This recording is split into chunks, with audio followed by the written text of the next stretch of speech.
The 9,460th meeting of the Security Council is called to order. The provisional agenda for this meeting is the situation concerning Western Sahara. The agenda is adopted. The Security Council will now begin its consideration of item 2 of the agenda.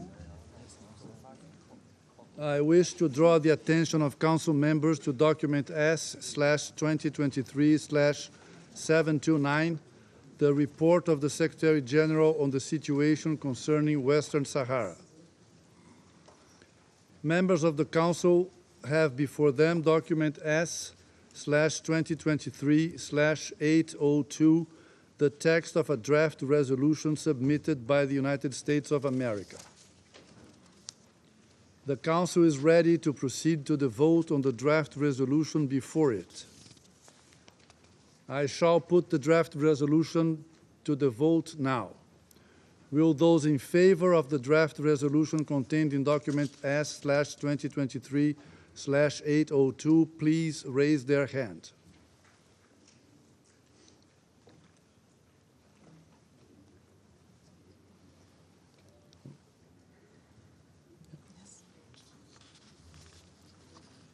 Those against?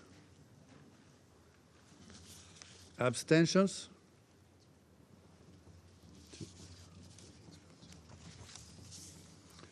The result of the voting is as follows: 13 votes in favor, no votes against, 2 abstentions. The draft resolution has been adopted as Resolution 2703/2023. Anyone speaking? Who's speaking? And I'll give the floor to those members of the Council who wish to make statements after the vote. And I give the floor to the representative of the United States. Thank you, Mr. President. The United States is pleased to see the Council reaffirm its support for Personal Envoy de Mistura and for MONUSCO, led by SRSG Ivanko, with the adoption of this resolution. Today, this Council sent a clear message that we must intensify efforts to advance an enduring and dignified resolution for Western Sahara without further delay. Although this resolution received widespread support, we regret that this Council was not unanimous in renewing this mandate, as unity greatly enhances UN efforts to achieve peace. Colleagues, the United States strongly supports Personal Envoy de Mistura and his efforts to advance the political process. In adopting this resolution, members of the Council underscored the urgent need for a successful political process. We again call on all parties to engage with the Personal Envoy in good faith and to work toward a sustainable political solution. A political solution is critical to promoting a peaceful and prosperous future for the people of Western Sahara and the region, and the United States continues to view Morocco's autonomy plan as serious, credible, realistic, and one potential approach to satisfying these aspirations. By renewing this mandate, this Council has also affirmed the critical role of MONUSCO, which works to de-escalate tensions, monitor and report on the situation on the ground, and foster the conditions for the political process to advance. We welcome the progress made by MONUSCO in the resupply of its team sites to sustain these crucial operations. The continuation of safe and regular resupply operations and continued respect for MONUSCO's freedom of movement are vital. Colleagues, we remain deeply concerned by the humanitarian conditions in Tindouf, the poor living standards, threats to food security, and lack of access to basic services require a collective response. The United States is the largest donor to this humanitarian response, is committed to doing our part, but we must all step up. People across Western Sahara and the region are counting on us. Today was a positive step, but we must continue to push progress forward. Thank you, Mr. President. I thank the representative of the United States for their statement, and I now give the floor to the representative of Mozambique. Mr. President, Mozambique thanks the PNUD for their efforts. We wish to express our strong support for the work of the personal envoy of the Secretary General for Western Sahara, Mr. Stefan Mistura. In the same vein, we reiterate our support for the work of the United Nations Mission for Referendum in West Sahara, MINURSO. Mr. President, Mozambique has approached the consultation process leading to the drafting of this resolution in an open and constructive manner, fully conscious and aware of the mandate of MINURSO as adopted by this Council. We therefore express our readiness to engage in negotiating process in good faith with the legitimate purpose of assisting MINURSO to return to its core objectives of implementing a referendum for self-autodetermination of the people of Western Sahara as provided by Resolution 690/1991 and subsequent decisions by this very chamber. It is our conviction that the resolution just adopted, it is a current form, will not assist the parties in achieving a just, lasting, and mutually accepted political solution as originally intended. To the contrary, it halts a gradual shift away from the mandate. It only postpones addressing core issues that need to be dealt with. We support all efforts aimed at just, lasting, and mutually acceptable political solutions that will provide for the self-determination of people of Western Sahara in accordance with Security Council resolutions 69, 1754, 2414, 2468, 2494, 2548, 2602, and 2654. Our position is anchored in the Charter of the United Nations, which holds that all peoples should have unquestionable and inalienable right to self-determination. This principle was further espoused by General Assembly Resolution 1514 of 1960. As a country that was born from the hard exercising of its very right for ourselves, we hold this to be not only moral right, but also a right policy with a strong legal basis. We reaffirm our commitment to making every effort to help the parties to find a just, lasting, and mutually acceptable political solution based on compromise. But this has to be based on genuine efforts and with respect to every member constructive proposal. We reiterate our call to the parties to engage in a good faith with the Secretary General's personal envoy to achieve the long delay exercise of its right to self-determination by the people of Western Sahara. I thank you. I thank the representative of Mozambique for their statement, and I now give the floor to the representative of the Russian Federation.